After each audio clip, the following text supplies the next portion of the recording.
Chapter 1. The summons. The stone floor was cold beneath Alar's knees. She had been scrubbing it for 3 hours, her hands raw and reddened, her back aching from the repetitive motion. The great hall of Thornville Manor stretched before her like a cathedral of shadows, vaulted ceilings lost in darkness. Tapestries depicting ancient battles hanging, moth-eaten and forgotten, candelabras flickering with dying light. Outside, rain hammered against the mullioned windows, and somewhere in the bowels of the estate, something metal clanged and echoed. Alara didn't look up. She had learned, in her 6 months of service here, that looking up only invited trouble. "You there, girl?"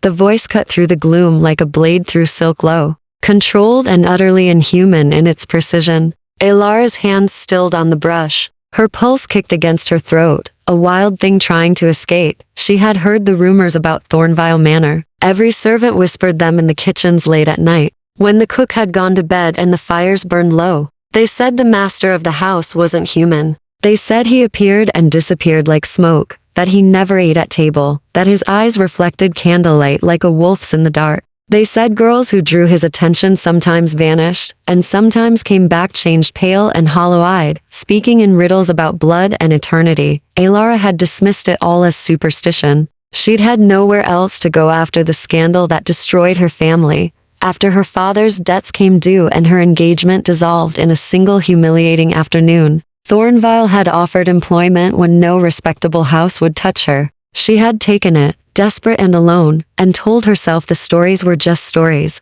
Now, with that voice cutting through the air behind her, she wasn't so certain. "Stand." The command held no room for refusal. Alara pushed herself to her feet, her legs trembling, her rough wool dress clinging to her damp knees. She kept her eyes lowered, fixed on the bucket of gray water beside her, on the brush she'd dropped. Footsteps approached, impossibly quiet, barely a whisper against stone. She could smell something unfamiliar, night air and old parchment, something faintly metallic that made her think of pennies held too long in a closed fist. "Look at me." Her breath caught. Looking at the master was forbidden for servants. Everyone knew that. The housekeeper, Mrs. Blackwood, had made it abundantly clear during Alara's first week. Eyes down, voices soft, presence invisible. The master valued his privacy above all else, but he had commanded her. Slowly, Alara raised her gaze. The man standing before her couldn't have been more than 30, but his eyes were ancient. They were gray, the color of winter storms over a still sea, and they fixed on her with an intensity that made her feel stripped bare, every secret and sorrow laid open. He was tall, dressed in black, that seemed to drink in the candlelight. His features sharp and aristocratic, high cheekbones, a mouth that might have been beautiful if it weren't set in such a severe line, dark hair pulled back from his face. His skin was pale, almost luminous in the gloom, and he was bleeding. The realization came slowly. A dark stain spread across his left side, seeping through the fine fabric of his shirt. His hand pressed against it, almost casual, as if stanching a mortal wound were merely an inconvenience. "You are Alara Thorn," he said. Not a question. A statement of fact. "Yes, my lord." Her voice came out steadier than she'd expected. "How are you? You're injured. Should I fetch the physician?" Something that might have been amusement flickered across his face. "No physician could help me. And you will tell no one you've seen me like this. Do you understand?" "I don't understand any of this." The words escaped before she could stop them. Alara's hand flew to her mouth, horror flooding through her. Servants didn't speak out of turn. Servants certainly didn't question their masters. She would be dismissed, thrown out into the rain with nothing, and she had nowhere to go, no one who would take her in. "Good," the master said softly. "Neither do I." He swayed slightly, and Alara moved without thinking. Her hands caught his arm, steadying him, and the shock of contact sent something electric racing up her spine. He was cold, impossibly cold, like marble in winter, but solid, real, and clearly struggling to remain upright. "The North Tower," he said, his voice strained now, the perfect control fracturing. "Can you help me there? I cannot be seen like this. My enemies would." He stopped, his jaw tightening. "Please." The word sounded foreign in his mouth, as if he hadn't spoken it in centuries. Alara knew this was madness. She knew she should call for Mrs. Blackwood, should run, should do anything except what she was about to do. But she had spent 6 months invisible in this house, had spent the year before that watching her entire life crumble while people she'd once called friends turned away. She recognized desperation when she saw it, even in eyes that should have been inhuman. "Lean on me," she said quietly. They moved through the manor like ghosts, keeping to the shadows, avoiding the main corridors where other servants might pass. The master, she didn't even know his name, said nothing, but his breathing grew more labored with each step. The wound bled freely now, drops of crimson marking their path across ancient stone. The North Tower was forbidden territory. Everyone knew that too. But the master produced a key from somewhere inside his coat, and the heavy oak door swung open on silent hinges. Inside, the room was unexpectedly beautiful. Books lined every wall, floor to ceiling. A fire burned in the hearth despite no servant being allowed entry to tend it. Heavy curtains blocked the windows, and candles floated in the air, actually floated. Suspended by nothing, Alara could see, their flames perfectly still. Magic. Real magic. "You should leave," the master said, pulling away from her and moving toward a chair by the fire. He collapsed into it with less grace than he'd probably intended. "Lock the door behind you. Forget this happened." But Alara had already seen the wound clearly in the firelight. The edges were blackened as if burned, and something silver glinted within. The master's hand shook as he tried to reach it. "Let me help," she said, moving closer. "You don't know what you're offering. Then tell me." Those gray eyes met hers, and for a moment, Alara saw something in them that stole her breath, not menace, but profound, terrible loneliness. The look of someone who had been alone far too long, who had stopped expecting kindness, who didn't quite know how to accept it anymore. "My name is Seal Ashford," he said softly. "I am the Lord of Thornvile. I am 347 years old. I am a vampire. And if you stay in this room, if you help me, your life will never be the same. The choice is yours, Alara Thorn. Choose carefully."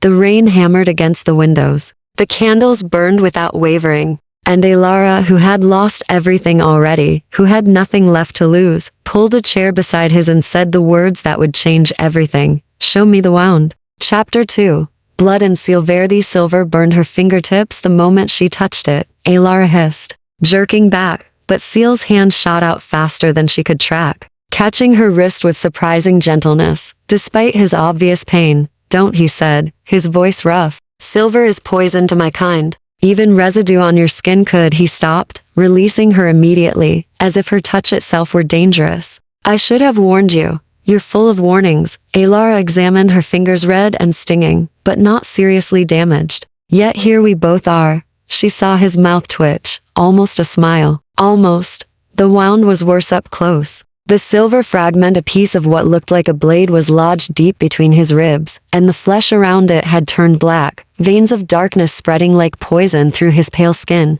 No wonder he could barely stand. No wonder his breathing, unnecessary though it might be for a vampire, came shallow and pained. "I need cloth," Alara said, standing. "Something I can wrap around my hand. And whiskey if you have it. Needle and thread." In the cabinet beside the bookshelf. "But Alara, do you want to die?" She turned back, surprised by the sharpness in her own voice. "Because that's what will happen if this stays in you. I've seen wounds fester. I've watched my mother tend injuries after my father's hunting accidents. Silver or not, it needs to come out." Seal studied her with those ancient eyes, and she had the unsettling sense of being catalogued, assessed, understood in ways that had nothing to do with words. Finally, he nodded once and leaned back, his hand falling away from the wound. "Do it quickly," he said. "I can hold the transformation at bay for a time, but pain weakens control. If I change, if you see my true nature emerge, run. Do not hesitate. Do not look back." Alara's hands trembled as she gathered supplies, but she forced steadiness into her movements. She'd meant what she said. She had helped her mother tend wounds before the family's fall from grace, before her mother died of grief and shame. She knew what needed to be done, even if the patient was something she'd never imagined could exist. She wrapped linen cloth around her right hand, dousing it in whiskey until the fabric was soaked. The alcohol would have to protect her from the silver's poison. It wasn't much, but it would have to be enough. "Tell me something," she said, kneeling beside his chair again, positioning herself at the wound. "If you're immortal, why does this hurt you so badly?" "Silver is the earth's memory of sunlight," Seal said, his voice tight. "It carries the day within it. For creatures of endless night."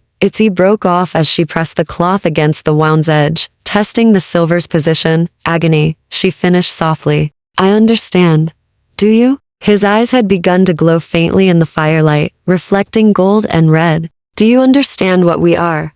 Alara Thorn? The old stories call us monsters, demons, parasites who feed on human life. The old stories say a lot of things. She gripped the exposed edge of the silver fragment, feeling its unnatural cold even through the whiskey-soaked cloth. They said women who spoke too loudly brought ruin to their families. They said girls who refused unwanted marriages deserved the consequences. Stories lie to protect those who tell them. She pulled. The silver came free with a wet, tearing sound that made her stomach turn. But she didn't stop, didn't hesitate. She dropped the fragment onto the stone floor, where it clattered and rolled, leaving a trail of black blood. Immediately, she pressed clean cloth against the wound, applying pressure as Seal's entire body went rigid. His hand gripped the chair's armrest so hard the wood splintered. His eyes blazed fully gold now, inhuman and beautiful and terrifying. His lips pulled back from his teeth, and Alara saw them fangs, long and wickedly sharp, made for tearing flesh. Talk to me, she said, keeping her voice level despite the fear singing in her veins. Stay with me, my lord. Tell me about the houses. You said enemies, vampire enemies? The Court of Nightfall. The words came out strained, his jaw tight. They want Thornvale's territory. Want me dead or bound to their service. Tonight they nearly succeeded. Who leads them? Lady Morwenna Blackthorn. She's older than I am, stronger. She claims I've broken covenant by sheltering humans who don't pay blood tithe. His breathing steadied slightly as Alara maintained pressure on the wound. She sent 4 of her lieutenants. I killed 3. The 4th Kieran he got close enough to mark me. Alara glanced at the silver fragment on the floor. That was his blade? A piece of it. Blessed silver. Consecrated in daylight. Meant to poison slowly, to weaken me until they could return and finish what they started. Seal's eyes met hers, the gold fading gradually back to storm gray. They'll come again. Tonight, tomorrow night, whenever they sense I'm vulnerable. And anyone who helps me becomes a target. Then we'd better make sure you're not vulnerable. Alara lifted the cloth carefully, examining the wound. Already, it was beginning to heal slower than she'd expected for an immortal being, but healing nonetheless. The blackness was receding from his veins, the burned edges of the wound knitting together with supernatural speed. How long will this take? Hours. A day, perhaps, to fully recover. He caught her wrist again, his grip gentle but insistent. You should go. Forget this. I can protect myself once the silver's poison clears my system. Can you? Alara pulled her hand free, standing to gather fresh bandages. Because from where I'm standing, you barely made it to this tower. You asked a servant girl for help me, of all people. That doesn't suggest a man who has many options. Silence stretched between them. The fire crackled. Rain continued its assault on the windows. No, Seal admitted finally, something raw in his voice. I don't have many options. The Court of Nightfall has spent decades isolating me, turning other houses against me, claiming I've grown soft. They're not wrong. I refuse to drain humans dry. I refuse to turn unwilling victims. I refuse to rule through terror. His laugh was bitter. Apparently, that makes me weak. Alara wrapped the wound with clean linen, her movements efficient and sure. It makes you decent. There's a difference. When she finished, she found him staring at her with an expression she couldn't quite read, surprise. Perhaps or confusion, or something deeper and more dangerous. Why are you helping me? He asked. Alara met his eyes without flinching. Because you asked. Because you said please. Because I've spent too long watching cruel people win. She stood, gathering the bloody cloths. Now rest. I'll bar the door and keep watch. Alara, rest, my lord, and for the first time in 3 centuries, Seal Ashford did as a human told him. Chapter 3. The Vigildon was 2 hours away when Alara finally allowed herself to sink into the chair opposite Seal's. He had fallen into something between sleep and unconsciousness, his chest rising and falling with unnecessary breaths, a habit, she supposed, from the human life he'd left behind centuries ago. The wound had closed completely, leaving only a thin white scar that would likely fade before nightfall. His face, relaxed in rest, looked younger, almost vulnerable. She should leave. Return to the servants' quarters before her absence was noticed. Invent some excuse about chamber pots or early kitchen duties. Mrs. Blackwood would be making her rounds soon, her sharp eyes missing nothing, her tongue ready to flay any girl found where she shouldn't be. But Alara couldn't make herself move. The tower room felt separate from the rest of Thornville Manor, separate from the world itself. Here, surrounded by ancient books and floating candles and a vampire lord who had asked for her help with something almost like hope in his voice, she felt less invisible than she had in months. Less like the ruined girl whose father had gambled away their fortune, whose fiancé had abandoned her the moment scandal touched their name, whose mother had simply stopped living, grief eating her from the inside until there was nothing left. You're thinking too loudly, Alara, startled, finding Seal's eyes open, watching her with that unnerving focus. I thought you were sleeping, resting. We don't sleep the way humans do. He shifted in his chair, testing the healed wound with careful fingers. Your thoughts have a particular quality, sharp, sad, like broken glass catching light. You can hear my thoughts? Horror crept through her voice. No, not unless you were blood bonded to me. And even then, only surface emotions, not words. He sat up fully, and she noticed he moved with his usual fluid grace again, the weakness gone. But I'm old enough to read faces, Alara Thorne. And yours tells stories? You don't speak aloud. She looked away, uncomfortable with being seen so clearly. You're healed, thanks to you. He stood, crossing to the window, pulling the heavy curtain aside just enough to peer out at the graying sky. Dawn comes. You need to leave before full light. If anyone discovers you are here, they'll think exactly what Lady Blackthorn wants them to think, Alara said quietly. That you've taken me as. What do you call it? A blood servant? Seal let the curtain fall, turning to face her. Is that what the staff believes? I do. Among other things. The stories vary. Some say you're a demon. Others say you're cursed. A few of the older servants remember your father, claim you made a dark bargain to escape death during the plague. She stood, suddenly exhausted,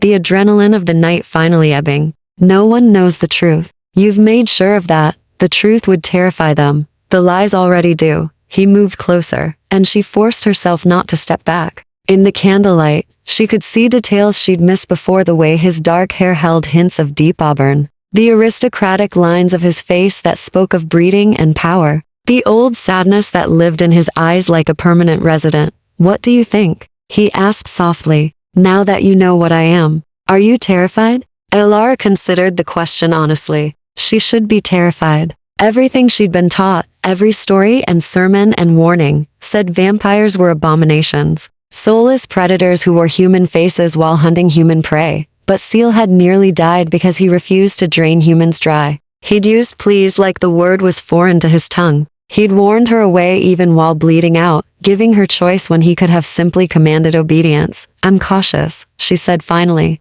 But no, not terrified. Something shifted in his expression, surprise, perhaps, or relief. You're either very brave or very foolish. I've been called both. She moved toward the door, suddenly aware of how improper this all was, how much danger she'd placed herself in. Not from him, necessarily, but from everything his world represented. I should go. Before the sound reached them both at the same moment. Footsteps in the corridor below. Heavy, purposeful, multiple sets moving with military precision toward the tower stairs. Seal's entire body went still, his head cocked slightly. They're here. Who? Blackthorn's remaining lieutenant, Kieran. And he's brought reinforcements. His eyes met hers, urgent now. The cabinet behind you, there's a passage. It leads down to the catacombs beneath the manor. Follow it until you reach the eastern gate. You can escape into the woods. Alara's heart hammered. What about you? I'll hold them here. Buy you time. He was already moving, pulling a sword from somewhere behind the bookshelf, ancient steel that gleamed silver in the candlelight. Go, now. You just healed. You're not strong enough to. I'm strong enough to protect what's mine. The words hung in the air between them, weighted with meanings Alara didn't have time to unpack. Outside the door, the footsteps grew louder, closer. She could hear voices now, low and inhuman, speaking in a language that hurt her ears. I won't leave you to die, she said, surprising herself with the conviction in her voice. Seal turned, and for a moment, something raw and desperate crossed his face. Alara, the door exploded inward. 3 figures stood in the doorway, backlit by corridor torches. They were beautiful in the way predators were beautiful, perfect features, graceful movements, eyes that glowed with a natural light. The one in front, a man with silver white hair and a smile like broken glass, stepped forward. Seal Ashford, he said, his voice smooth as poisoned honey. Lady Morwenna sends her regards. And her terms? Surrender Thorn Vial, and accept binding to the court of Nightfall, or we burn this manor to the ground with every human inside. His eyes found Elara, and his smile widened. Starting with this one. Such interesting company you keep, my lord. Does she know what you really are? What you've done? The bodies buried beneath this very tower? Elara felt Seal's hand close around her wrist, pulling her behind him with surprising gentleness. When he spoke, his voice carried centuries of cold authority. Kieran, tell Morwenna I decline her generous offer, and tell her the next envoy she sends won't return at all. Kieran's laugh echoed off stone walls. Bold words for a vampire who can barely stand. We can smell the silver still in your blood, Ashford. You're weak. Finished? Then you won't mind proving it. The sword in Seal's hand began to glow with pale blue light magic. Elara could feel prickling across her skin like static before a storm, and the world erupted into violence. Chapter 4. The first blood seal moved like liquid shadow. One moment he stood before Elara, sword raised in defense. The next, he was across the room, his blade meeting Kieran's with a sound like shattering crystal. The impact sent books flying from shelves, candles tumbling through the air though they never extinguished, their flames burning impossibly steady even as they fell. Elara pressed herself against the wall, heart racing as the other two vampires circled into the room. They were faster than anything she'd ever seen, their movements blurring at the edges, barely corporeal. One, a woman with copper hair and eyes like molten gold, lunged for Seal's flank, while the third, a thin man whose skin seemed too pale even for a vampire, moved to cut off the escape route. The girl, Kieran called out, parrying Seal's strike with casual grace. Take her. Let's see how noble Lord Ashford truly is. The copper-haired woman changed direction mid-stride, suddenly bearing down on Elara with impossible speed. Elara had no weapon, no defense, nothing but instinct. She grabbed the nearest object, a heavy brass candlestick from the side table, and swung it with all her strength. The vampire caught it one-handed, laughing. Oh, how precious. She fights back. Then Seal was there, interposing himself between them with such force the floor cracked beneath his feet. His free hand shot out, catching the vampire by the throat. And Elara watched in horrified fascination as his fingers began to glow with that same pale blue light. You don't touch her, he said, his voice dropping into a register that barely sounded human. That's not a request, Celine. That's law. What law? Celine choked out. You have no authority to ancient law. First blood law. Seal's eyes blazed gold, his fangs fully extended. Now, she shed her blood in my service. She tended my wounds. She's under my protection, and any who harm her answer to me. In trial by Kieran's blade swept for Seal's neck, forcing him to release Celine and pivot away. The vampires pressed their advantage immediately, all three attacking in concert with the coordination of predators who had hunted together for decades. Elara watched, helpless, as Seal fought them off. He was magnificent, brutal, and graceful in equal measure, his sword weaving patterns of light that left after images in the air. But she could see the strain in his movements, the way he favored his left side, where the silver wound had been, the momentary hesitations that came from incomplete healing. He was going to lose. The passage, Seal called out, deflecting a strike meant for his heart. Elara, go. But the thin vampire now stood between her and the cabinet that held the escape route, his smile revealing teeth that seemed too sharp, too numerous. I don't think so, little mortal. You're not going anywhere. Elara's mind raced. She had no supernatural speed, no immortal strength, no magic to call upon. She was just a ruined merchant's daughter who'd been scrubbing floors 6 hours ago. What could she possibly do against creatures who had lived for centuries? Then her eyes fell on the silver fragment, still lying on the floor where she'd dropped it, Kieran's blessed blade. Consecrated in daylight, poisoned to vampire kind. She dove for it. The thin vampire moved to intercept. But Elara was already rolling, her fingers closing around the silver, despite the immediate burning pain. She came up in a crouch, the fragment extended before her like a talisman, and the vampire actually recoiled. Clever girl, he hissed. But you can't hold that forever. Silver burns human flesh too. He was right. Already, her palm was blistering, the pain radiating up her arm. But she didn't lower it. Long enough, across the room, Seal had forced Kieran back toward the fireplace, their swords locked in a test of pure strength. Elara, no, drop it. Celine used his distraction to strike from behind, her claws raking across his shoulders. Seal stumbled, blood impossibly dark, almost black streaming down his back. Kieran pressed forward, his blade, seeking the already damaged wound from earlier, and Alara watched in horror as Seal's defense began to crumble. She didn't think, didn't hesitate, didn't consider the thousand ways this could go wrong. She ran straight at Celine, silver fragment raised, and drove it into the vampire's shoulder. The scream that tore from Celine's throat was inhuman, anguished and enraged and utterly terrible. She whirled on Alara, her beautiful face contorting into something monstrous, her mouth opening impossibly wide, and for one crystalline moment, Alara knew she was about to die. Then Seal was between them again, his sword moving so fast it seemed to exist in 3 places at once. Blue light exploded through the room with the force of a thunderclap. When Alara's vision cleared, Celine was on the ground, a smoking wound across her chest, and Seal stood over her with his blade at her throat. "Enough," he said, his voice carrying absolute authority. "Take your wounded and leave. Tell Morwenna what happened here. Tell her I will not surrender. Tell her I claim first blood protection over Alara Thorne, and any who violate that protection will face me in formal challenge." Kieran helped Celine to her feet, his expression murderous. "You've signed both your death warrants, Ashford. Morwenna won't accept this. First blood protection for a human servant? It's archaic. No house has honored those laws in a century. Then she can challenge me at the next gathering and make her case before all the houses." Seal's sword didn't waver. "Until then, Thornville is sovereign territory, and Alara Thorne is under my covenant. Leave, now."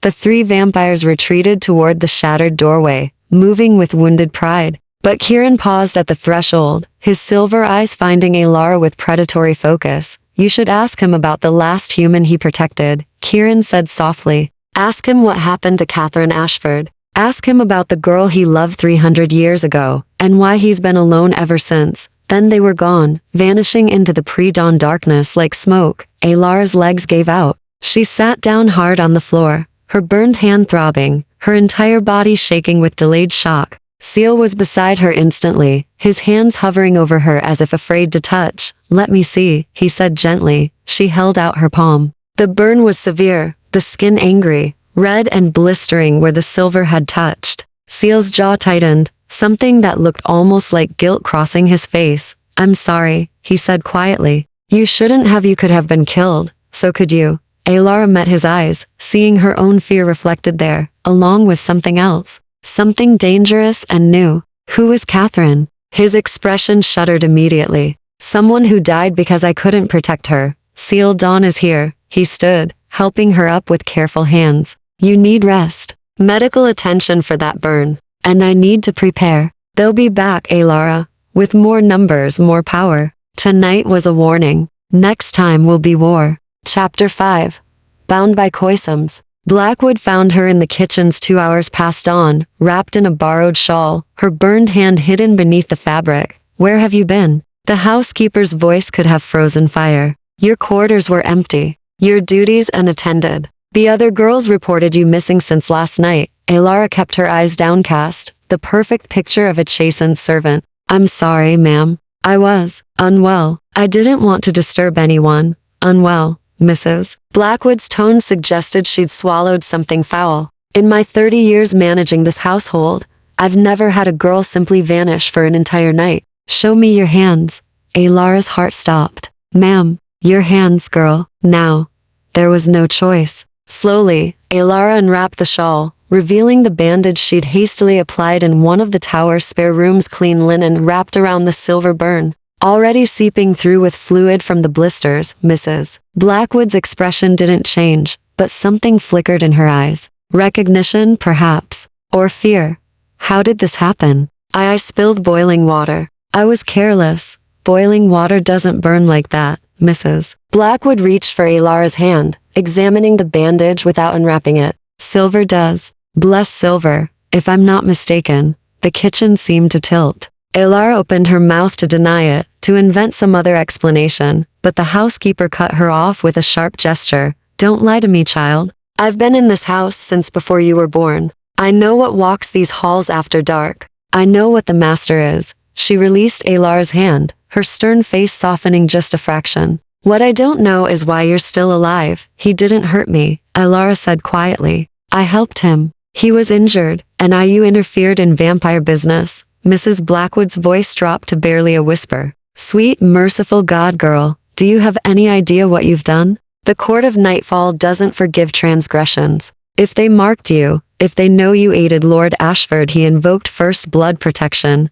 Silence fell like a stone. Mrs. Blackwood stared at her, and for the first time since Alara had met the stern housekeeper, she saw genuine shock cross the woman's face. First blood? That hasn't been invoked in my lifetime. Not since the old laws fell out of favor among the houses. She pulled out a chair, sitting down heavily, suddenly looking every one of her 60 years. You shed blood in his service? I removed a silver blade from his wound. My hand was burned. Alara sat across from her, exhaustion finally catching up. He said it placed me under his protection. Under covenant. It does more than that, Mrs. Blackwood's hands trembled as she folded them on the table. First blood covenant is binding, sacred, by the old ways. It means he's responsible for your life, your safety, your well-being. And you, she paused, choosing her words carefully. You're bound to his household, to him, for as long as he lives, or until he releases you. I don't understand. I'm already employed here. This isn't employment, child. This is blood oath, vampire law. You're not a servant anymore, Mrs. Blackwood met her eyes. You're his vassal, his sworn human. In the eyes of every vampire house, you belong to him now. The words hit Alara like ice water. I belong to no one. Tell that to the Court of Nightfall when they come back. The housekeeper stood, moving to the stove, where a kettle was beginning to boil. She prepared tea with practiced efficiency, her movements sharp with agitation. Lord Ashford has played a dangerous game, Miss Thorne. First, blood protection will shield you from direct attack, yes, but it also marks you as his greatest weakness. Lady Morwenna will use that. Alara accepted the tea with her good hand, the warmth seeping through the cup. He mentioned someone, Catherine Ashford. What happened to her? Mrs. Blackwood's face went carefully blank. That's not my story to tell, but you know it. Everyone who's served in this house long enough knows it.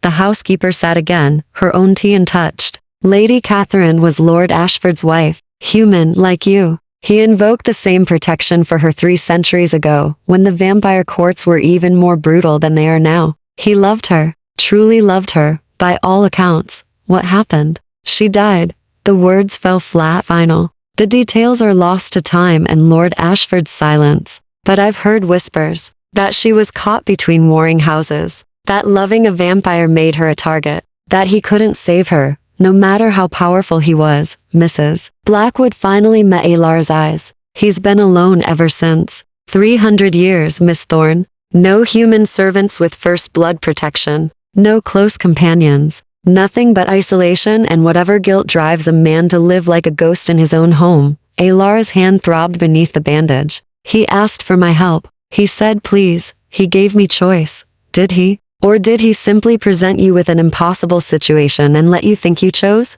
But Mrs. Blackwood's tone wasn't accusatory. Just tired. The master isn't cruel. I've never believed the worst stories about him. But he's still a vampire, child. Still. Something other than human. And history has a way of repeating itself. The kitchen door opened, and one of the younger maids, Sarah, barely 16, peered in nervously. Mrs. Blackwood? The master's chambers. He's requesting Miss Thorne's presence. It's not yet dusk, Mrs. Blackwood said sharply. Lord Ashford doesn't wake before he's awake, ma'am. And he was very specific. Miss Thorne, immediately. Alara stood, her legs unsteady. Mrs. Blackwood caught her elbow, steadying her, and when she spoke, her voice held unexpected gentleness. Whatever he offers you, whatever he says, remember you have choices, Miss Thorne. First blood covenant or not, you're still human. Still free to walk away, if you're brave enough to demand it. And if I'm not?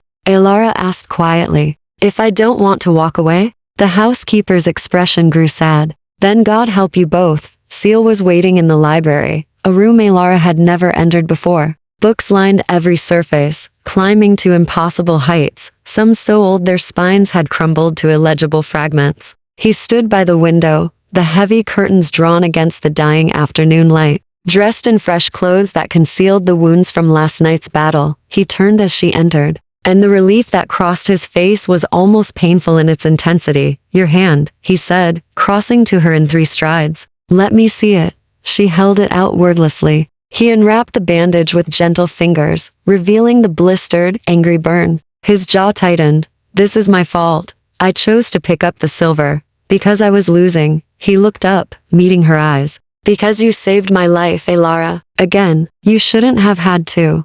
What did you want to tell me? She asked, suddenly needing to know. Why did you summon me? Seal released her hand carefully, stepping back, putting distance between them. The Court of Nightfall will attack again. Tonight, tomorrow night, soon. And when they do, they'll come in force. Kieran will have reported everything to Morwenna, including your involvement. You're in danger now. Real danger. I understood that when I agreed to help you. Did you? His voice turned sharp. Did you understand that First Blood Covenant makes you mine in the eyes of vampire law? That every enemy I have will see you as a weakness to exploit? That you'll be hunted, Elara, targeted, used against me, until one of us breaks? Then release me, she said quietly. If it's such a burden, I can't. The words came out raw. First, blood protection can only be dissolved by mutual consent before a gathering of houses or by, he stopped. By death, Elara finished. Mrs. Blackwood told me. Silence stretched between them, heavy with implications neither seemed ready to voice. I'm offering you a choice, Seal finally said. Stay, and I'll teach you to survive in my world. How to recognize vampire magic, how to defend yourself, how to navigate the courts if it comes to that. Or I'll arrange safe passage for you far from here, far from Morwenna's reach. A new identity, money enough to start over. You'll be free. Elara looked at him, really looked. At the ancient grief in his eyes, the careful distance he maintained, the way his hands clenched at his sides as if fighting the urge to reach for her. What do you want? She asked. It doesn't matter what I want, it does to me. His eyes closed briefly, and when they opened again, she saw naked longing there, quickly shuddered. I want you safe, that's all. Elara stepped forward, closing the distance he'd created. Then teach me. I'm staying. Elara, I have nowhere else to go, Seal. No family, no fortune, no future except what I make. At least here, I'm not invisible. She met his gaze steadily. At least here, someone says please. His hand rose, hesitating inches from her face, trembling with restraint. You don't know what you're choosing, then show me. And slowly, carefully, Seal Ashford began to teach her what it meant to stand beside darkness. Chapter 6. Lessons in Shadow training began at midnight. Elara stood in the tower room now cleared of debris from the previous night's battle wearing a simple dark dress Mrs. Blackwood had provided. More practical than your servant's uniform, the housekeeper had said, her expression unreadable. If you're to be the master's vassal, you'll need proper attire. Seal circled her slowly, his footsteps silent on the stone floor. He moved differently now than during their first encounters, more predator than gentleman, letting her see the inhuman grace he usually concealed. First lesson, he said, his voice coming from behind her, though she hadn't heard him move. Never trust your eyes alone. Vampires are older than human perception. We exist in the spaces between heartbeats. If you rely only on sight, you're already dead. Elara spun, but he was no longer there. A whisper of air to her left, and she turned again, still nothing. Her heart raced, frustration building. How am I supposed to track something I can't see? Feel. His voice came from directly in front of her now, and when she opened her eyes, he stood inches away. We're cold. We displace air differently than living things. We carry the scent of old stone and preserve time. Your senses know these things, even if your mind doesn't. He stepped back, giving her space. Close your eyes. Tell me where I am. Elara obeyed, shutting out the candlelight, the familiar room. At first, there was nothing, just her own breathing, her racing pulse. Then gradually, she began to notice a coldness to her right, like standing near a window, a faint scent of old parchment, and something darker, older, behind me, she said. To the right. Good. His voice confirmed her guess. Again, they repeated the exercise dozens of times, until Elara could track his movements with increasing accuracy. Her burned hand throbbed, but she ignored it, focusing instead on the subtle shifts in temperature, in air pressure, in atmosphere, that marked his presence. Why are you teaching me this? She asked during a brief rest, accepting the water he offered. If the Court of Nightfall attacks, Knowing where you are won't save me. It will if I'm trying to protect you and you're running in the wrong direction. Seal leaned against the bookshelf, his gray eyes serious. But that's not the only reason. You need to understand what we are, Alara. Not the stories. Not the fears, the reality. Vampires have lived alongside humans for millennia, hidden in plain sight. Most people go their entire lives never knowing we exist. Those who do learn, who are brought into our world as you have been, survive only by understanding the rules. What rules? He gestured for her to sit, settling into the chair opposite. Vampire society is built on ancient covenants. Blood law. The oldest vampires, the progenitors, we call them, established these laws thousands of years ago to prevent us from destroying ourselves and exposing our existence to humanity. Everything stems from these core principles. Seal counted them off on his fingers. First, consent in feeding. We cannot take blood from the unwilling, except in cases of self-defense or declared war between houses. Violation means death. Second, no turning without covenant approval. Creating new vampires requires permission from your house elder. Unauthorized turnings are punishable by destruction of both maker and progeny. Third, the masquerade. We do not reveal ourselves to human society at large. Individual humans may know, may serve, may even be protected, but mass exposure threatens us all. And first blood protection? Ilara asked. An extension of consent law. If a human willingly sheds their own blood in service to a vampire, true service, not coerce, they become that vampire's responsibility. Any harm that comes to them is treated as harm to the vampire themselves. It's meant to protect human servants from other vampires, to prevent houses from using humans as pawns against each other, but it didn't protect Catherine. Seal's expression shuddered, but he didn't look away. No, it didn't. Alara waited, giving him space to continue if he chose. The candles burned silently.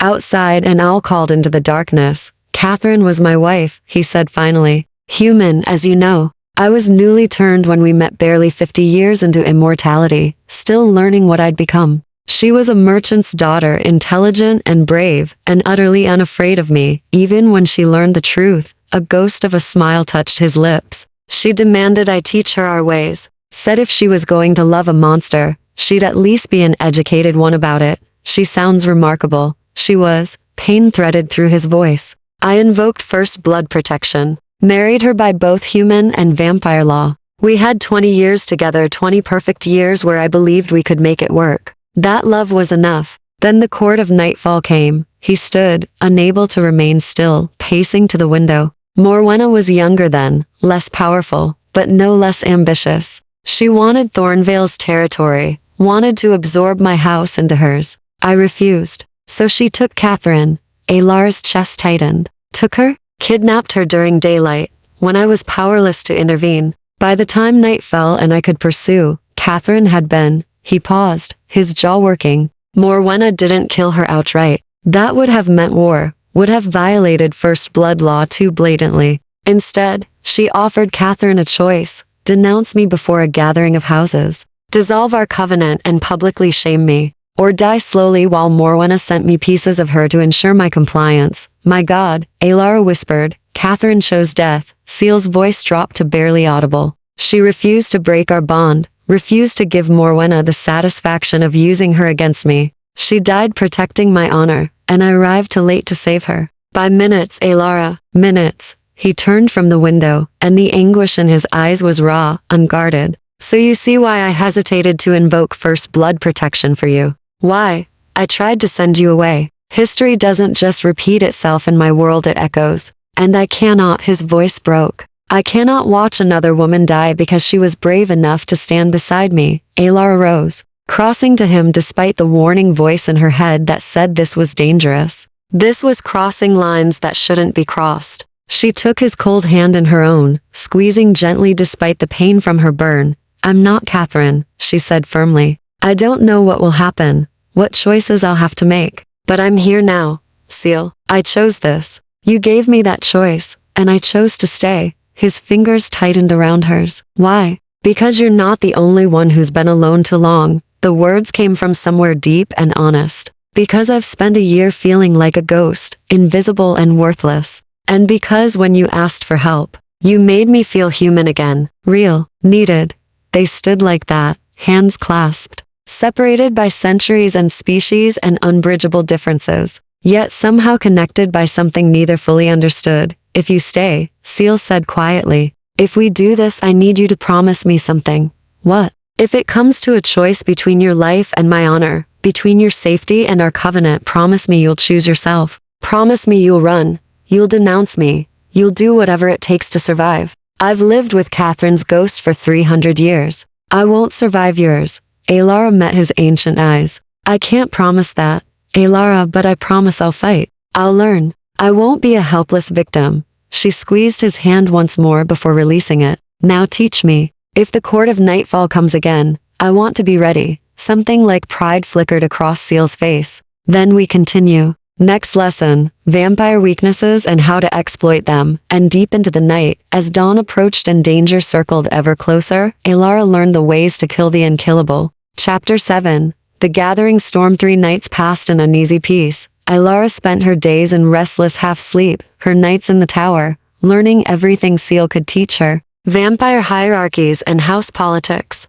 The proper way to address elder vampires without giving offense. How to recognize blood magic and the telltale signs of compulsion. Where to strike with blessed silver for maximum damage. How to move through a room without drawing predatory attention. Never run. Seal instructed on the 3rd night, demonstrating proper movement. Running triggers the hunt instinct. Walk with purpose. Keep your heartbeat steady. Maintain eye contact, but don't challenge your prey, pretending to be an equal. It's a delicate balance. Comforting, Alara muttered. But she practiced the walk until her legs ached, until the movement became natural. Mrs. Blackwood had been quietly helpful, providing clothing more suitable for Alara's new role. Dark, practical dresses that allowed freedom of movement, sturdy boots, a cloak lined with silver thread that would burn any vampire who grabbed it. The housekeeper asked no questions, but Alara sometimes caught her watching with an expression caught between concern and something almost like approval. The other servants gave Alara a wide berth now.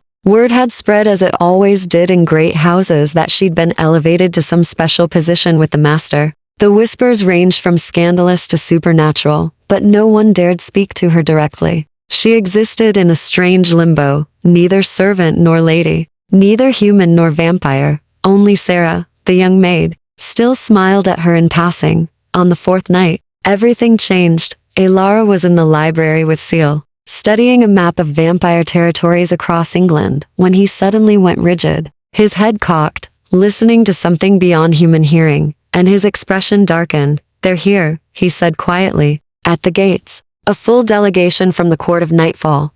How many? 10, maybe 12. He moved to the window, pulling back the curtain just enough to see. Morwenna herself leads them. She's come to make this formal. Alara's heart hammered against her ribs. What does that mean? It means she's invoking assembly rights, ancient law that allows aggrieved parties to petition for judgment before neutral witnesses. She's brought representatives from other houses to observe. Seal's jaw tightened. She's going to challenge my right to first blood protection over you. And she's going to do it publicly, so I can't refuse without losing face before every vampire in the region. Can she do that? She can try. Whether she succeeds depends on how well we present our case. He turned from the window, his gray eyes intense. Alara, listen carefully. When we go down there, and we must go down, you speak only when directly addressed by Morwenna or myself. You do not volunteer information. You do not show fear, even if you're terrified. You are my sworn vassal, under first blood protection, and you act accordingly. Proud, dignified, unafraid.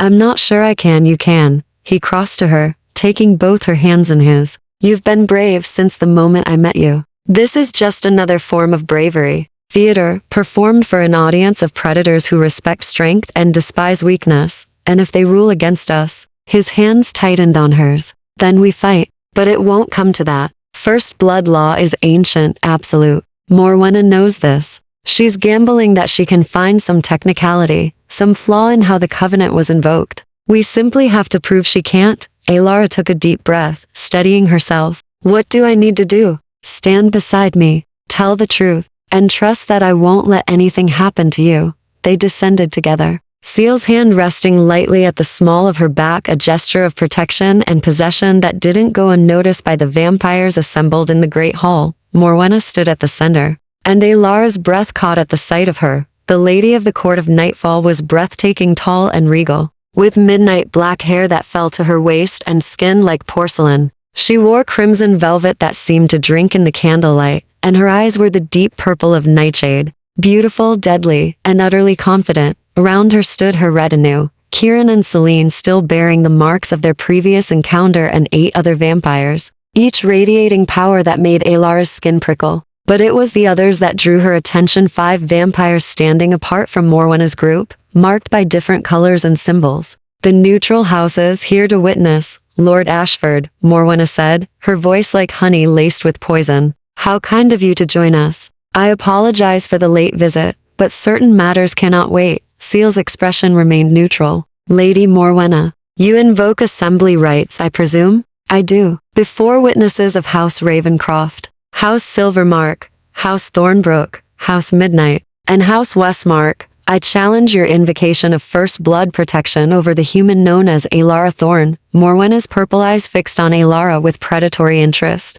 On grounds that the covenant was improperly formed, state your objection, Seal said, his voice cold with formal authority. The human was your servant prior to the blood covenant. She was employed in your household, under your authority, dependent on you for shelter and wages. How can we call her blood sacrifice willing when refusal might have cost her livelihood? Morwenna smiled, showing the barest hint of fang. First blood protection requires genuine choice, Lord Ashford. Free will, unconstrained by circumstance. I contend that this human had no real choice at all. Murmurs rippled through the assembled vampires. Alara felt Seal tense beside her, felt the carefully controlled fury radiating from him. That's a creative interpretation of the law, Seal said evenly. Is it? Or is it simply holding you to the same standards you claim to uphold? Morwenna turned to the neutral witnesses. Lord Ashford has long positioned himself as morally superior to the rest of us. He refuses to drain humans, refuses to rule through appropriate dominance, claims to respect human autonomy. Yet here he stands, having bound a powerless servant girl to his service through ancient covenant. Tell me, my lords and ladies, how is that different from the coercion he claims to despise? One of the neutral vampires, an elderly man with silver hair and kind eyes, stepped forward. These are serious accusations, Lady Morwenna. If proven, they would invalidate the covenant and leave the human unprotected. But proof requires testimony. He turned to Alara, his gaze sharp despite its kindness.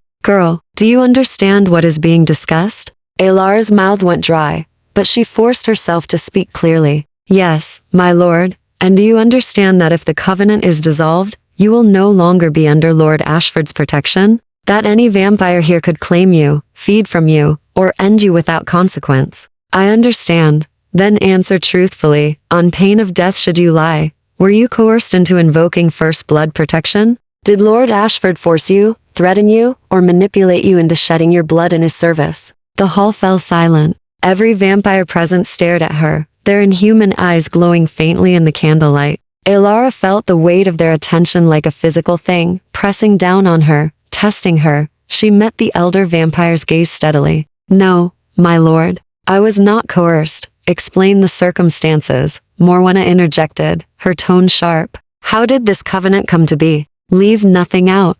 This was it. The moment everything hinged on. Alara glanced at Seal, saw him give the smallest nod of encouragement, and began. Lord Ashford was injured, gravely injured, with blessed silver, poisoning his blood. He barely made it to his chambers. I was in the wrong place at the right time. Or perhaps the right place at the right time. She paused, gathering her thoughts. He didn't command me to help. He warned me away, told me to forget I'd seen him, to lock the door and leave. He gave me choice, even while he was dying.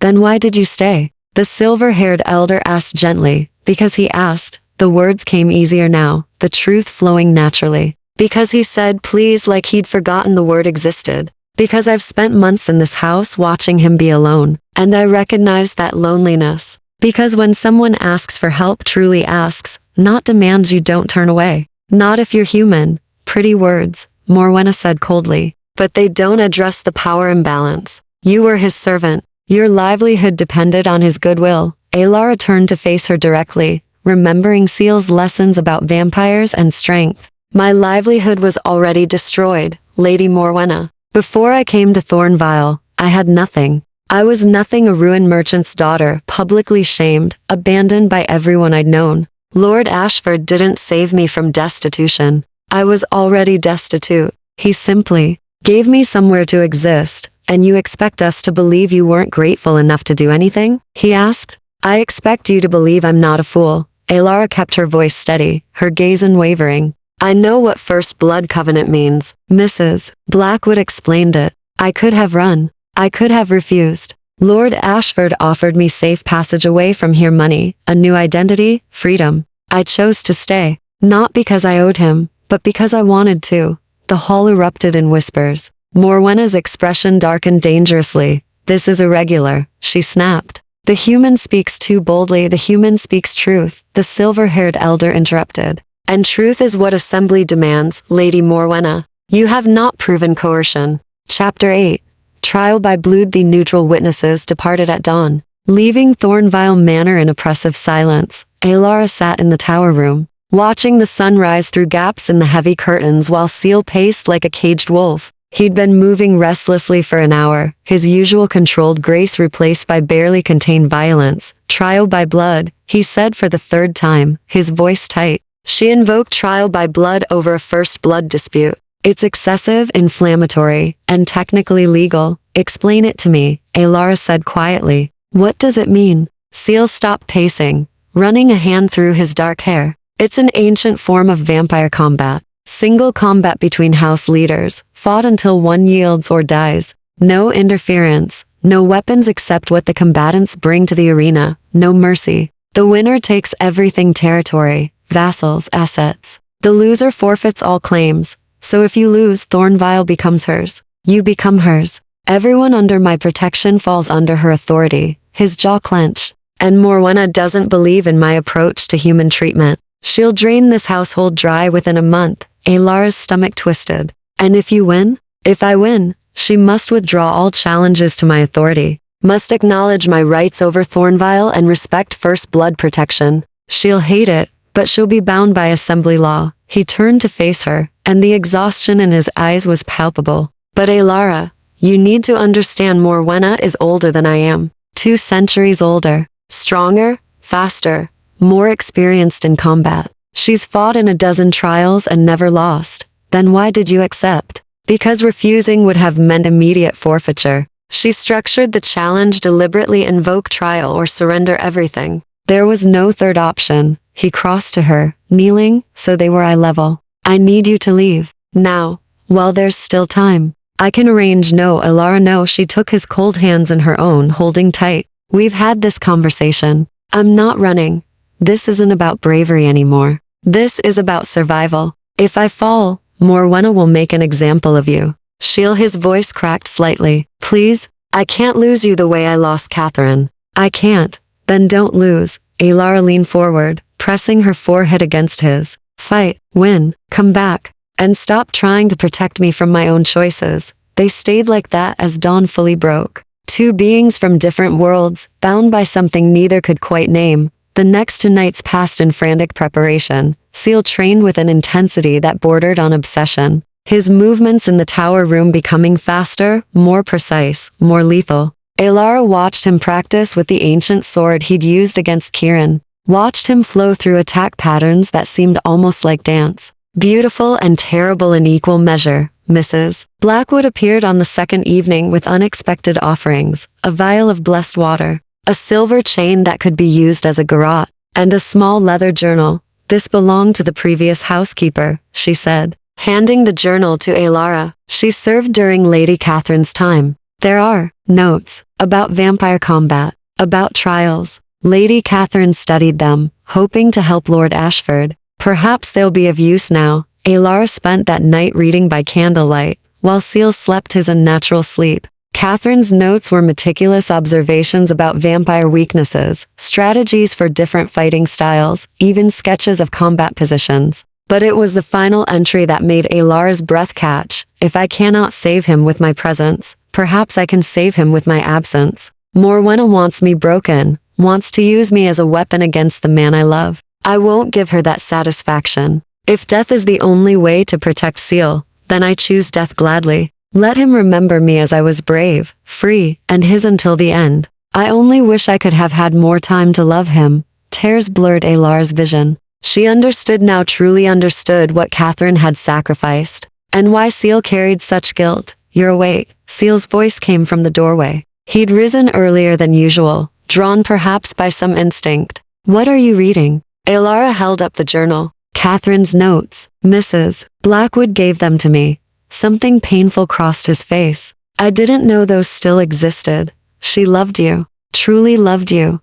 Alara closed the journal carefully. And she made her choice, Seal, just as I'm making mine. You can't protect people from their own agency. I can try, and you'll fail. She stood, crossing to him. Because love isn't about control. It's about trust. Catherine trusted you enough to die protecting what you built together. I trust you enough to fight for the same. Seal's hand rose to cup her face, his thumb brushing her cheek with devastating gentleness. When did you become so wise? When I stopped being invisible. She leaned into his touch, savoring the cold solidness of him. Tell me about the trial. What should I expect? He hesitated, then nodded, leading her to sit. It will be held in neutral territory, likely the old Ravencroft estate. All houses may send witnesses, though only the combatants and 1 second each may enter the arena itself. Combat begins at midnight and continues until resolution. 1 second? A trusted companion who ensures the combat remains fair, who may intervene only if rules are broken.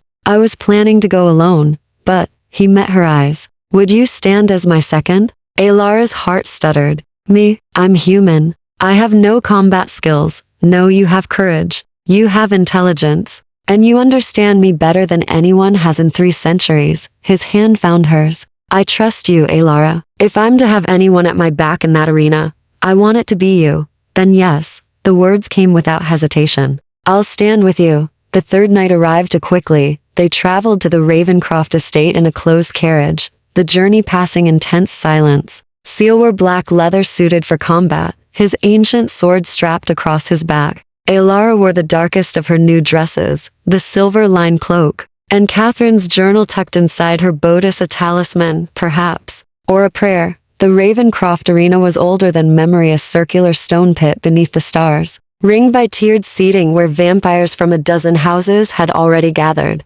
Torches burned with a natural blue flame, casting everything in ghostly light. Morwenna waited in the center, resplendent in armor that seemed made of solidified shadow. Kieran stood as her second, his expression coldly triumphant. The silver-haired elder from the assembly, Lord Ravencroft himself, stood at the arena's edge, his voice carrying across the assembled crowd with preternatural clarity. We are gathered under ancient law to witness trial by blood. Lord Seal Ashford of House Thornville challenges. Lady Morwenna Blackthorn of the Court of Nightfall. The grievance, contested first blood protection. The stakes, territory, authority, and covenant rights. The terms, combat until yield or final death. Does anyone contest the legitimacy of this trial? Silence answered him. Then let the combatants take their positions. Let their seconds stand ready. And let the trial begin at midnight strike. Seal turned to Alara, his gray eyes holding hers with fierce intensity. Whatever happens, you stay in the second circle. You don't interfere unless Morwenna breaks the rules. You don't try to save me. Promise me.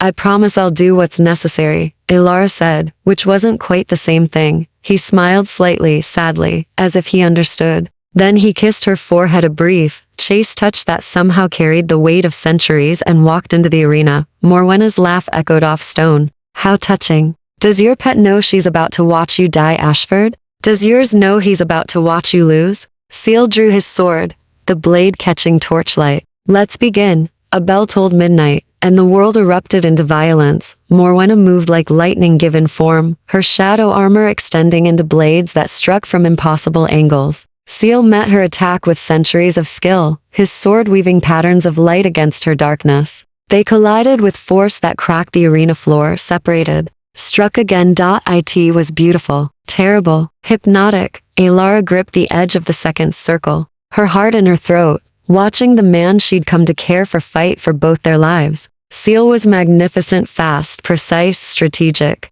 But Morwenna was relentless, her attacks growing more vicious with each exchange. Blood began to flow. Black vampire blood that steamed when it hit stone. He's slowing, Kieran said from across the arena, his voice carrying to Alara with deliberate cruelty. The silver poisoning from before he never fully healed. She knows it. She's targeting his left side, wearing him down. This will be over soon. Alara's mind raced. Catherine's journal burned against her skin, and suddenly she understood what she had to do. It was desperate, possibly suicidal, almost certainly against the rules, but Seal had asked her to stand as his second, had trusted her with his life, and she wasn't going to let him die. Chapter 9.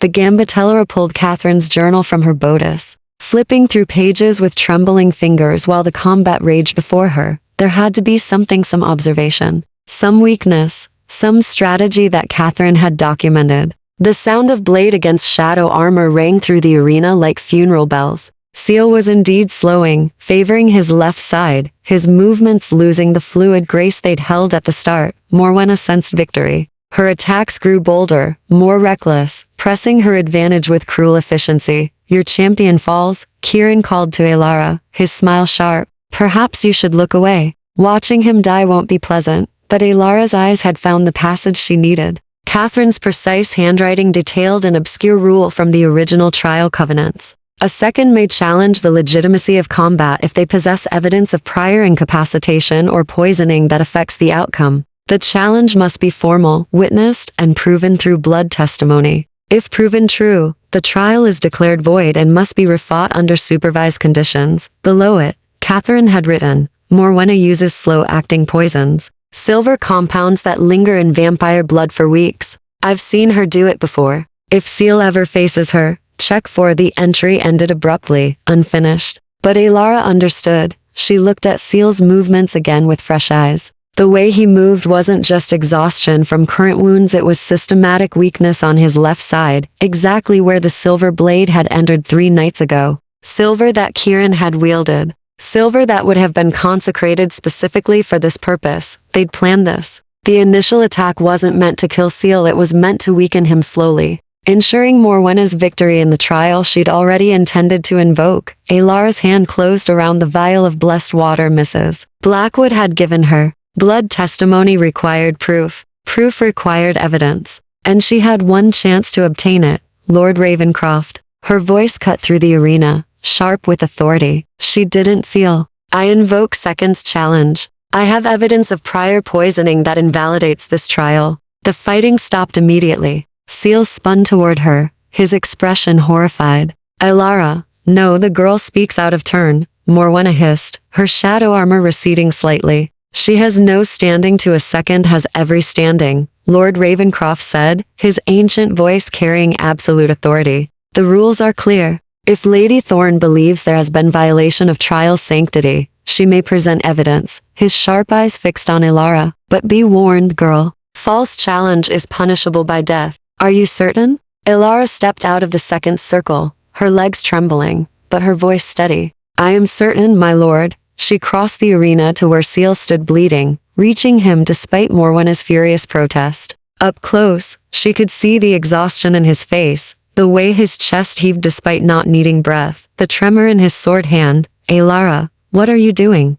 He whispered, saving you. She pulled the vial of blessed water from her cloak. This will hurt. I'm sorry. Before he could protest, she uncorked the vial and poured it directly onto the partially healed wound on his left side. Seal's roar of pain echoed through the arena. The blessed water sizzled against his flesh, burning away the closed skin, exposing the wound beneath. And there, embedded deep in the muscle tissue where it wouldn't be visible, were 3 more fragments of consecrated silver, tiny slivers that had been slowly poisoning him for days. The evidence was undeniable. Silence fell across the assembled vampires. Lord Ravencroft moved closer, examining the wound with clinical precision. When he straightened, his expression was granite, consecrated silver, multiple fragments, placed deliberately to cause systemic weakness while remaining undetectable to standard healing. He turned to Morwenna, his voice dropping to permafrost. This is assassination through proxy, trial contamination,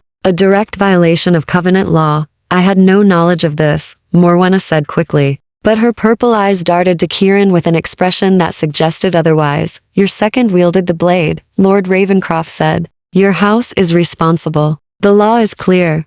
Then punish Kieran, not me. Morwenna's composure cracked. I invoke separation of liability. There is no separation in trial law. You and your second are one entity for purposes of combat. Lord Ravencroft's gaze swept the arena. The trial is void. Lord Ashford was fighting under deliberately induced incapacitation. Moreover, this constitutes attempted murder outside formal challenge parameters. He raised his hand, and the blue flames surrounding the arena flared bright. By the authority vested in me as neutral arbiter, I declare this trial contaminated and Lady Morwenna Blackthorn in violation of ancient covenant. She is stripped of challenge rights for a period of 10 years. House Thornvale's sovereignty is confirmed. First blood protection over Alara Thorne stands uncontested. Morwenna's scream of rage was barely human. Her shadow armor exploded outward in all directions, striking at everything within reach. Vampires in the stands scattered. Lord Ravencroft raised a shimmering barrier, and Alara found herself yanked backward into Seal's arms as he moved to shield her with his own body. You'll pay for this, Morwenna snarled at them both. Both of you. I don't need trial rights to destroy you. I don't need assembly approval. You've humiliated me before every house in England. I will end you, Ashford. And I'll make that human watch before I drain her dry. That's enough. Lord Ravencroft's power filled the arena, pressing down on everyone present with suffocating weight. Lady Morwenna, you will leave this territory immediately, and not return for the duration of your suspension. Any further threats constitute grounds for formal censure by the Assembly. Do you understand? Morwenna's eyes burned with purple fury, but she nodded once sharply. I understand. Then go. And take your disgraced second with you. Kieran helped Morwenna from the arena, both of them radiating barely controlled violence. As they passed Alara, Kieran leaned close enough to whisper, 10 years isn't forever, little human. We have long memories. And you won't always have your vampire to protect you. Then they were gone, vanishing into the night with Morwenna's remaining retinue. The tension in the arena broke like a snapped string. Vampires began to depart, their expressions ranging from satisfaction to disappointment, depending on which side they'd favored. Lord Ravencroft approached Seal and Alara with measured steps. That was remarkably brave, he said to Alara, or remarkably foolish. I haven't decided which. Both probably, Alara admitted, suddenly exhausted. Catherine would have been proud. The old vampire's expression softened slightly. She had the same fire, the same willingness to risk everything for those she loved. He turned to Seal. You should have those silver fragments removed immediately. They'll continue poisoning you until they're extracted. And you, young lady, should probably sit down before you collapse. Alara's legs chose that moment to give out. Seal caught her effortlessly, lifting her into his arms despite his own injuries. We'll return to Thornvale, he said. And Lord Ravencroft, thank you. Don't thank me. Thank your remarkable second. The old vampire smiled. Though I suggest you have a serious conversation about boundaries. She's far too willing to throw herself into danger for your sake. It's going to get her killed one day. I know, Seal said softly, looking down at Alara with an expression that made her heart stutter. Believe me, I know. They returned to Thornvale as dawn approached. Mrs. Blackwood met them at the door, took one look at their conditions, and immediately began issuing orders to the staff. Hot water, clean bandages, strong tea. The physician mortal matters for mortal injuries, but it was in the tower room. As gray light filtered through the curtains and Seal finally allowed Alara to tend his wounds properly, that the weight of what had happened truly settled over them. You could have died, Seal said quietly, as she worked the silver fragments from his flesh with blessed tweezers painful, necessary, intimate. If Lord Ravencroft had ruled against you, if Morwenna had struck before I could reach you, but he didn't. And she didn't. Alara dropped another fragment into the bowl beside her with a soft clink. And you're alive. We're both alive. Because you were brilliant. He caught her wrist gently, stilling her movements. Because you read Catherine's notes, understood what she was trying to tell me, and had the courage to act on incomplete information. You saved my life, Alara. Again. We save each other, she said simply. That's what this is. Partnership, not possession. His gray eyes searched hers, and what she saw there made her breath catch. Gratitude, yes, but also something deeper. Something dangerous and precious and terrifying. I'm falling in love with you, he said, the words barely a whisper. I've been falling since the moment you said, show me the wand. And I don't know how to stop. Don't know if I should stop. Don't know, Ilara silenced him by pressing her fingers to his lips. Then don't stop. Don't overthink. Just be here with me now. And as dawn broke fully over Thornville Manor, as the night finally released its hold, and both of them could finally rest, Seal Ashford allowed himself to truly hope for the first time in 300 years. Chapter 10. Dawn of a new covenant. The weeks following the trial brought unexpected peace to Thornville Manor. Word of Morwenna's defeat spread through vampire society like wildfire. Houses that had once aligned with the Court of Nightfall quietly withdrew their support. Those who had remained neutral sent formal acknowledgments of Seal's sovereignty. A few even reached out with offers of alliance, tentative, carefully worded, but genuine. You've become fashionable, Seal remarked one evening, reading through a stack of correspondence in the library. 3 dinner invitations, 2 requests for counsel, and 1 rather bold proposal of marriage, alliance, from House Silvermark's eldest daughter, Ilara. Looked up from the book she'd been reading, a treatise on vampire law that was slowly becoming less incomprehensible. Marriage, alliance, political arrangement, very common among houses. She's been undead for 50 years and looking to establish her own territory. He set the letter aside with a slight smile. I declined, obviously, Ilara echoed, trying to ignore the flutter in her chest at his casual dismissal of another vampire's interest. Their relationship had shifted into something neither quite knew how to name. Seal still maintained careful distance, never touching her without reason, never presuming intimacy, despite the confession he'd made that dawn after the trial. But Ilara felt the weight of his attention constantly, the way his eyes tracked her movements through rooms, the way his entire being seemed to orient toward her presence. It was intoxicating, terrifying, wonderful.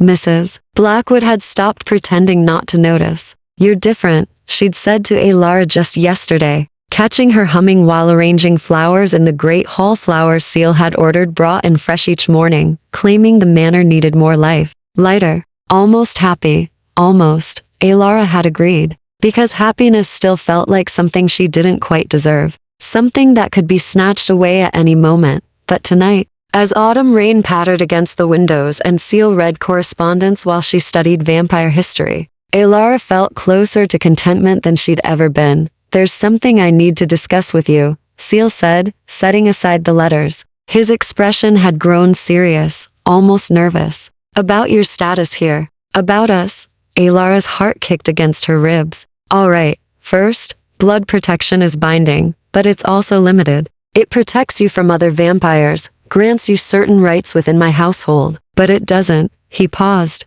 choosing words carefully. It doesn't give you agency in vampire society. You're still categorized as human chattel, essentially. Protected chattel, but chattel nonetheless. I see. Ilara closed her book slowly. There's another option. An older covenant, rarely invoked anymore, because it requires. He stood, moving to the fireplace, his back to her. It requires the vampire to give up certain powers of compulsion, to bind themselves to the human's well-being in ways that create genuine vulnerability. It's called eternal partnership. It elevates the human to equal status within the house. They can speak with authority, make binding decisions, represent the vampire in negotiations. They become essentially co-sovereign of the territory. Ilara's breath caught. That sounds remarkably like marriage. Yes. Seal turned to face her, and the vulnerability in his expression was devastating. In vampire terms, it's deeper than marriage, more binding. The vampire literally ties their existence to the human's life force.